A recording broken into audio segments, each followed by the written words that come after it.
চুপ করে দাঁড়িয়ে আছো কেন? কিছু করো, কিছু করো অগ্নি। অগ্নি নৌকা পারে ফেরাও, অগ্নি নৌকা পারে ফেরাও। যুবরাজ, এভাবে চুপ করে থাকবেন না। নৌকা ঘুরিয়ে এক্ষুনি আপনি পারে নিয়ে চলুন। আমাদেরকে যেভাবেই হোক রূপমতির হাত থেকে সেনাপতি কন্যাকে উদ্ধার করতেই হবে। কি হলো অগ্নি? কি হলো? ভূমিকা ছাড়া আমরা কোথাও গিয়ে কি করবো? তুমি পারে নৌকা নিয়ে চলো। কি যুবরাজ, রূপমতিতে উধাও হয়ে গেল সেনাপতি কন্যাকে নিয়ে। কি হবে এখন? ভূমির রূপ ফেরানো তো দূরে থাক, ও তো ভূমিকে নিয়ে উধাও হয়ে গেল। যুবরাজ, আপনি চুপ করে থেকে রূপমতিকে পালিয়ে যেতে সাহায্য করলেন। এটা সূর্য ডুবে গেল, দিব্যাচার্যের আশ্রমে পৌঁছানো আমাদের আর হলো না। আর এদিকে রূপমতি ভূমিকে নিয়েও চলে গেল। তোমার জন্য, তোমার জন্য হয়েছে অগ্নি, তোমার জন্য অঘটনটা ঘটে গেল। মার্জনা করবেন, আমি সত্যি কথাই বলেছি। আপনি আমায় মার্জনা করবেন যুবরাজ, এটা আপনার জন্যই সম্ভব হলো। আমরা সেনাপতি কন্যাকে হারালাম কিভাবে?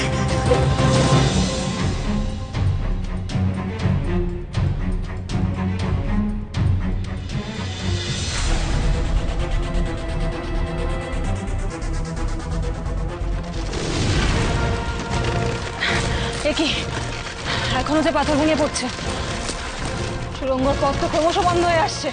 বেরোবো কি করে আমরা? আচ্ছা রানীমা, রানীমা তমসার মায়া কাজে লাগালে হয় না? না মানে তমসার মায়াদণ্ডটা যদি আপনি... তমসার মায়াদণ্ড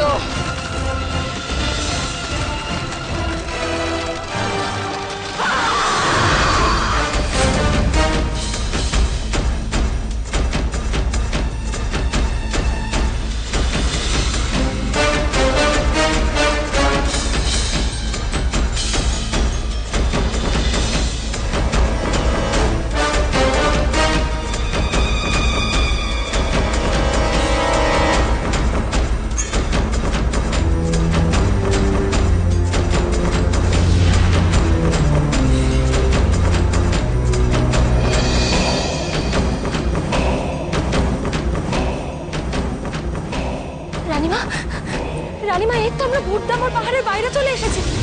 আচ্ছা তাহলে কি এখন আমরা চম্পকনগরেতে যাব? কলকা, ভুলে যাস না আমি রূপনগরের রানী। এইভাবে না বলে কয়ে যেখানে সেখানে আমি যেতে পারি না। আগে ওখানে খবর পাঠাতে হবে মহারানী মোহিনী আসছে। এখন আমরা ফিরবো রূপনগরে। আচ্ছা এই আপিলা চাপিলা? তমসার ক্ষমতা এখন আমার ক্ষমতা কলকা, আর এরা আমার মায়ার দাস। আমি যখন বলবো, যখন চাইবো, এরা আমার সামনে হাজির হতে বাধ্য। তাই আপাতত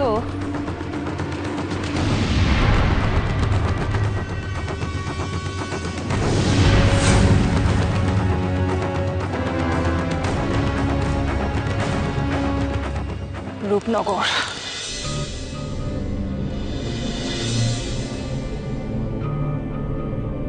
গুরু কুলপতি দীপাচার্য, এই অধমের প্রণাম গ্রহণ করুন। আচার্যদেব সূর্যাস্তের সময় উপস্থিত হয়েছে। এদিকে আশ্রমের দ্বারও তো বন্ধ হচ্ছে।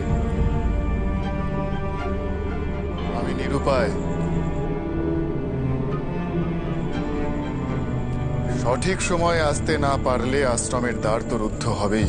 আচার্যদেব, ওদের প্রভু তো সংগ্রাম করতে হচ্ছে। ওদের সংগ্রামের কথা মাথায় রেখে কি কিছুই করা যায় না? না, কিছুই করার নেই। এটাই ওদের ভাগ্য, নিয়তি। নিয়তি ওদের যে পথে যেভাবে নিয়ে যাবে, ওদেরকে সেই দিকেই যেতে হবে। এখন তো মনে হচ্ছে আশ্রমে আসাটাই ওদের পক্ষে ক্রমশ অসম্ভব হয়ে যাচ্ছে। কারণ এরপরেই ওদের মুখোমুখি হতে হবে ভয়ানক জলদৈত্যের। আচার্যদেব, কোনো উপায় নেই? ওরা যদি অসম্ভবকে সম্ভব করতে পারে তাহলে হয়তো আসতে পারবে। এটাই একমাত্র পথ। এ বিষয়ে আমার কোনো হাত নেই।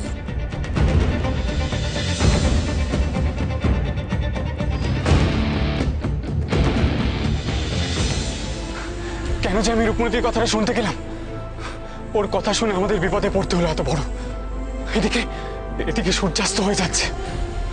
না দিব্যাচার্যের আশ্রম পৌঁছতে পারলাম, না ভূমিকে বাঁচাতে পারলাম। আমি আমি কি করব কিচ্ছু বুঝতে পারছি না বুদ্ধিরাম। আমি কি করব কিচ্ছু বুঝতে পারছি না বুদ্ধিরাম। আমার আমার মাথাতে কিছু আসছে না বুদ্ধিরাম। যুবরাজ, যুবরাজ, আপনি শান্ত হন। আপনি এভাবে ভেঙে পড়বেন না। দেখুন, মানে আপনি তো সেনাপতি কন্যাকে আসল রূপে ফিরিয়ে আনার জন্য যথেষ্ট চেষ্টা করেছেন। আপনি সমস্ত রকম ভাবে চেষ্টা করেছেন, তাই না? অগ্নি, অগ্নি দেখো, এখন আমাদের একটাই লক্ষ্য, সেটা হচ্ছে ভূমিকে ওই রূপমতির হাত থেকে উদ্ধার করা। এখন আর কোনো আফসোস করে লাভ নেই। আর ওই চিত্রকের জন্য আমাদের এত বিপদ। ওই চিত্রককে আমি ছাড়বো না বুদ্ধিরাম। ওই চিত্রককে আমরা খুঁজে বার করবোই। ও যেখানেই থাকুক ওকে আমি খুঁজে বার করবোই। ঠিক বলেছেন। সূর্য অস্ত যাচ্ছে। অস্তগামী সূর্যকে সাক্ষী রেখে শপথ দিলাম। এসো। আমিও শপথ নিলাম। আমিও শপথ নিলাম। ভূমিকে ফিরিয়ে আনার জন্য চিত্রককে আমরা খুঁজে বার করবই।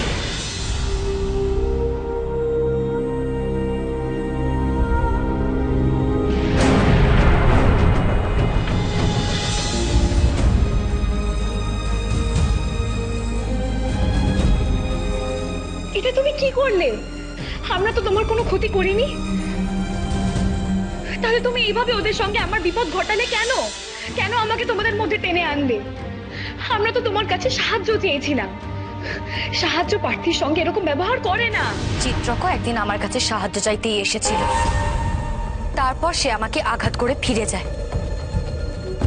এখন আমি আর কোনো মানুষকে বিশ্বাস করি না, কাউকে বিশ্বাস করি না আমি। আর আমি খুব ভালো করেই জানি ওই যুবকই হলো চিত্রক। তোমার ধারণাটা ভুল। ওই যুবক চিত্রক নয়, ও অগ্নি। একদম আমাকে ভুল বোঝানোর চেষ্টা করবে না তুমি। চেষ্টা করে তোমায় ভুল বোঝাচ্ছি না, এটাই সত্যি।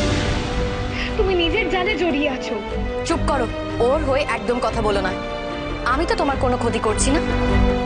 ওই যুবক যদি চিত্রককে আমার সামনে ফিরিয়ে নিয়ে আসতে পারে, তাহলে আমিও তোমায় কথা দিলাম, আমি তোমাকে তোমার আসল রূপ ফিরিয়ে দেব।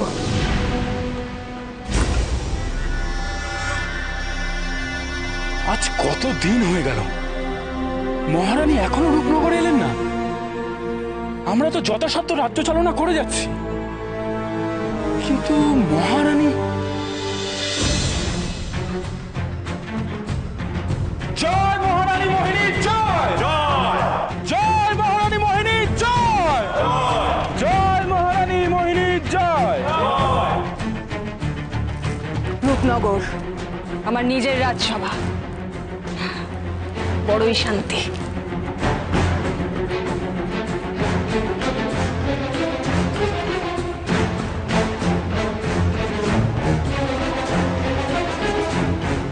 বড়ই শান্তি কলকা, এখানে বড়ই শান্তি। আমি চম্পকনগরী যাব, ওখানে বার্তা পাঠাও মহারানী মোহিনী আসছে। আপনি চম্পকনগরীতে যাবেন মহারানী? কেন? মহারানী, চম্পকনগরীর বর্তমান রাজা চিত্রক খুবই ধুরন্ধর। কিরকম? চিত্রক আসলে একজন বণিক। বেশি দিন সে রাজা হয়নি। এখানে রাজা ছিলেন শঙ্কদেব। তার প্রথম পত্নীর মৃত্যুর পর রাজা শঙ্কদেব রুক্মিণী নামে একজন মেয়ের সাথে বিবাহ করেন। কিন্তু সেই রুক্মিণীর সাথে প্রণয় চলছিল বণিক চিত্রকের। চিত্রক, আমার না খুব ভয় করছে চিত্রক। এ কি রুক্মিণী, তুমি ভয় পাচ্ছ কেন? আমি তো আছি তোমার সঙ্গে। দেখো দেখো, রাজা শঙ্কদেব তো এখন এখানে নেই, মৃগ হয়ে গেছেন। ফিরতে গভীর রাত হবে, তাই তো? এই তো সুযোগ, এই তো সুযোগ রুক্মিণী। রুক্মিণী, আমি তোমার প্রেমে পাগল। তোমাকে ছাড়া আমি বাঁচতে পারবো না রুক্মিণী। তুমি আমার ছেড়ে কোনোদিনও চলে যাবে না তো? না রুক্মিণী, তুমি তো আমার প্রাণ। প্রাণ ছেড়ে কেউ কোনোদিন কোথাও যায়?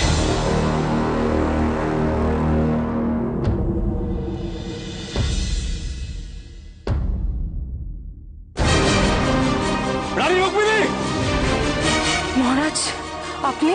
এই সময় এখানে হঠাৎ আমাকে আশা করনি তোমরা, তাই না?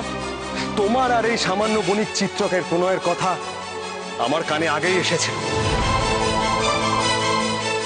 আর সেই সত্যতা যাচাই করতেই আমার এই হঠাৎ করে ফিরে আসা। সংবাদটা তাহলে সত্যি? ছি রুক্মিণী, ছি! তুমি আমার পত্নী হয়ে আমার আড়ালে সামান্য এই বণিকের সঙ্গে সম্পর্কে লিপ্ত হয়েছো। রাজা শঙ্খদেব ঘনিষ্ঠ অবস্থায় রানী রুক্মিণী এবং চিত্রককে দেখে এতটাই ক্ষিপ্ত হন যে রাজা শঙ্খদেব চিত্রককে নির্বাসন দিলেন। আর রাজা শঙ্খদেব তার এক বিশ্বস্ত জাদুকরের কাছে রানী রুক্মিণীকে নিয়ে যায় এবং সেই জাদুকর তার মায়া বলে রানী রুক্মিণীকে পাখিতে পরিণত করে। যে অন্যায় তুমি করেছো তার কোনো ক্ষমা নেই। তার একমাত্র শাস্তি হলো মৃত্যুদণ্ড।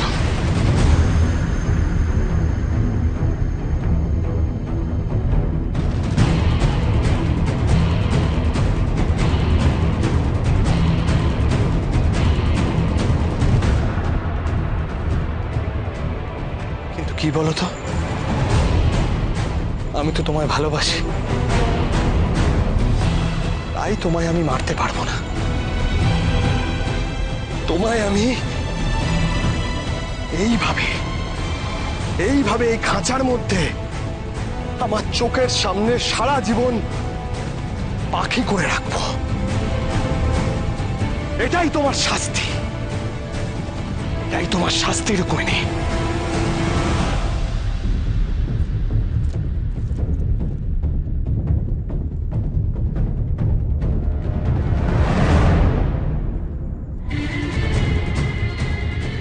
কি বলো তো রুক্মিণী, আমি তো তোমার মতো খারাপ মানুষ নই না। তোমার আর আমার মধ্যে এতটুকু হলেও তফাৎ আছে। উঠতে চেয়েছিলে না তুমি? উঠতে চেয়েছিলে। এই খোলা আকাশে ওড়ার খুব শখ তোমার। ঠিক আছে, তোমার এই ইচ্ছা আমি পূর্ণ করব। মুক্তি দেব তোমাকে।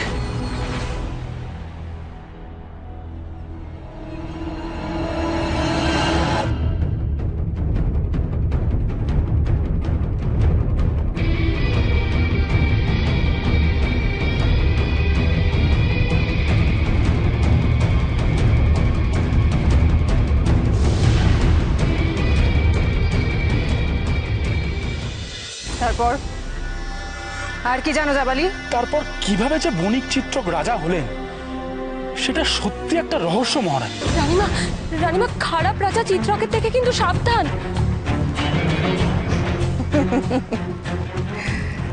চিত্রক অতি ধুরন্ধর লোক, তাই আমায় সাবধান করছিস কলকা? কেন ভুলে যাস, এইসব লোকের সঙ্গে আলাপ করেই তো আমি মজা পাই। কিন্তু রানীমা, রানীমা এতটা সহজে নেবেন না ব্যাপারটা। চিত্রক সত্যি খারাপ লোক, না হলে রাজার আড়ালে তার রানীকে। ছি ছি ছি।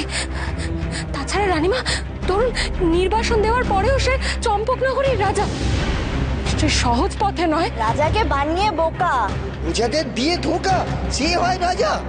সে লোক মোটেই নয় সোজা। রানীমা, আপনি ওই রাজ্যে যাবেন না। চুপ কর তোরা। আমি যখন একবার ঠিক করেছি আমি যাব, আমি যাবই। জাবালি, জাবালি, আমি কালকেই চম্পকনগরী যাব। ওখানে তুমি বার্তা পাঠাও।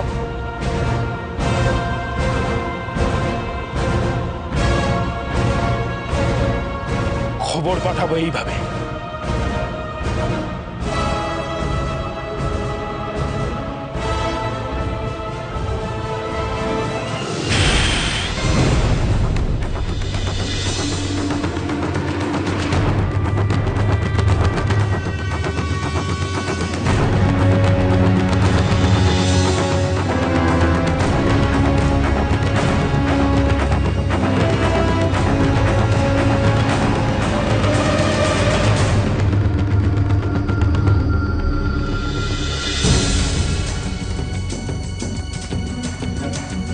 যা যা চম্পকনগরীতে।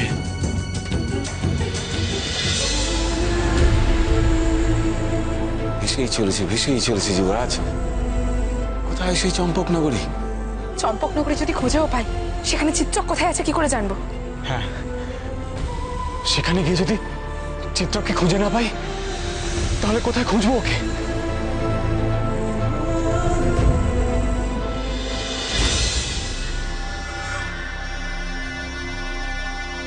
তুমি খুশি তো রুক্মিণী? তোমার মতো প্রেমিক পেয়ে এ পৃথিবীতে আমার চেয়ে সুখী আর কে আছে? তুমি আমার প্রেমিক, আমার বন্ধু, আমার স্বামী।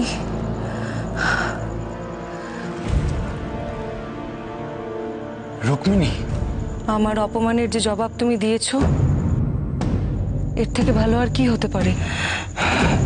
ওই শঙ্খদেব আমাকে পাখি বানিয়ে দিয়েছিল।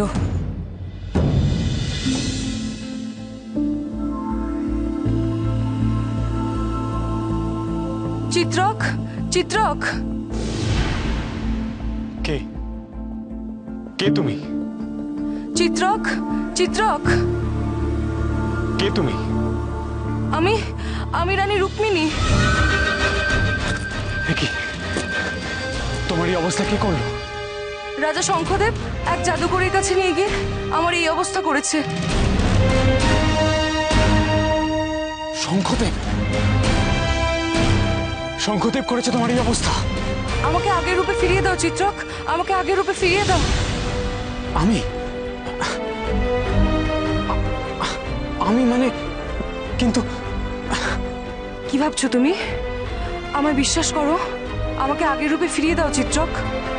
আমি জানি শঙ্খদেবের পতন কিভাবে হতে পারে। শঙ্খদেবের বিরুদ্ধে ষড়যন্ত্র করে আমি তোমায় রাজা করে দেব। রাজা? রাজা করে দেবে আমায়? চম্পকনগরীর রাজা?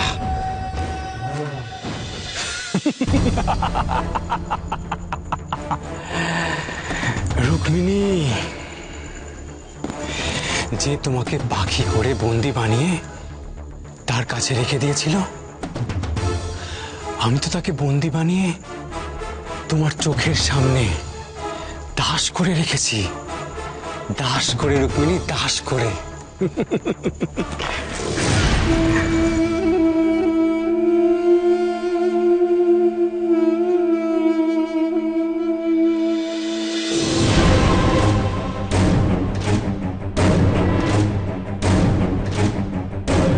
দাঁড়াও, রাজা রানী উপস্থিত, প্রণাম না জানিয়ে চলে যাচ্ছ যে? এত বড় সাহস তোমাকে কে দিল? প্রণাম জানাও।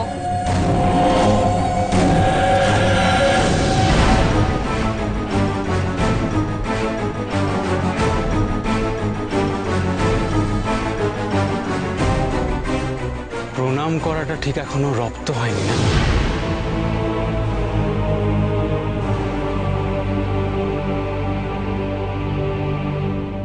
জানো রানী, এতদিন প্রণাম নেওয়া অভ্যেস ছিল তো, তাই প্রণাম কিভাবে করতে হয় এখনো শেখেনি। কিন্তু ও ভুলে গেছে যে চম্পক নগরীতে কারোর নাম নেই, শুধু সংখ্যা। আর ওর নিজেরও কোনো নাম নেই, ও একটা সংখ্যা।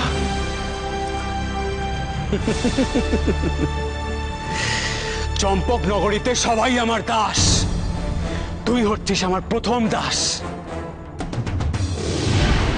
আমার এক সংখ্যার দাস। যা প্রণাম কর। কি হলো? প্রণাম কর। এইভাবে নয়, এইভাবে প্রণাম করতে হয়, বুঝেছিস? যা যা।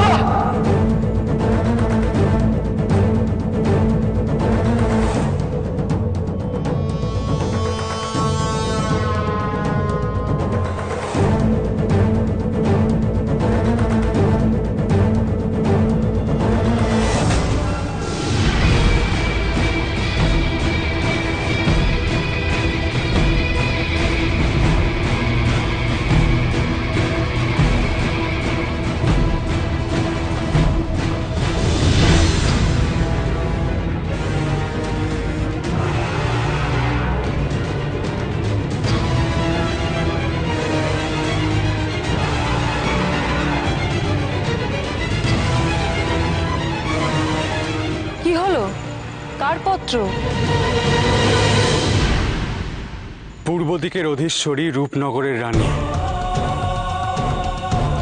রানী মোহিনী?